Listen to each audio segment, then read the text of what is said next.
Let's get to the next question. Someone asked a question that they are interested in creating a bilingual contract in 2 columns in Microsoft Word. In the previous video, I showed you how you can translate this English contract into a Spanish contract.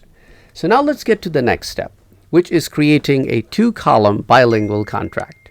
To make this happen, first of all, we will be opening a blank Word document. In this blank document, we will insert a table with 1 row, 2 columns. Now what you will do is you will go to that Word document where you have English text. You can copy all the English text and paste it to the first column. And as you can see on all pages, it's in the first column. Now go back to the document and copy the Spanish text and paste it in the second column.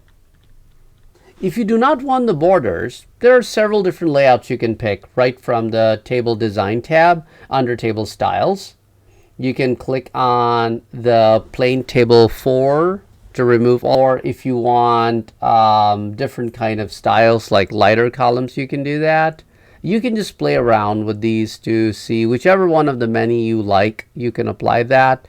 If you want only one vertical line between the 2 columns, you can click this icon located in the top left corner of a table.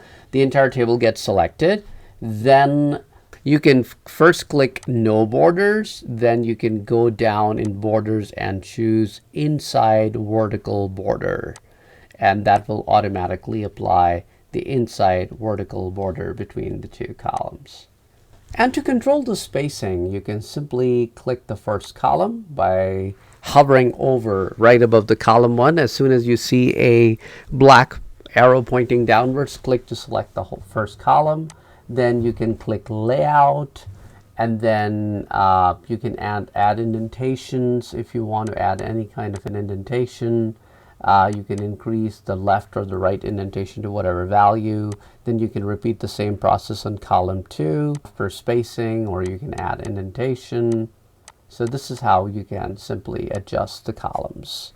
I hope you found this video helpful. Let me know in the comment section below. And if you want to insert page numbers, you can also do that by simply clicking the insert and then go under the header and footer and click the page number.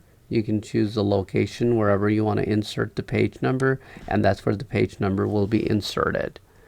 Also, if you want to increase the column width, you can either double click in the gray area and you can decide however wide you want the left margin and right margin to be.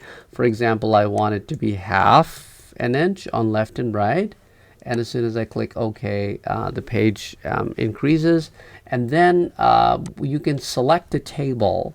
You can go to table layout, and you can choose that I want to auto fit the content to the window, and then it will automatically adjust the columns.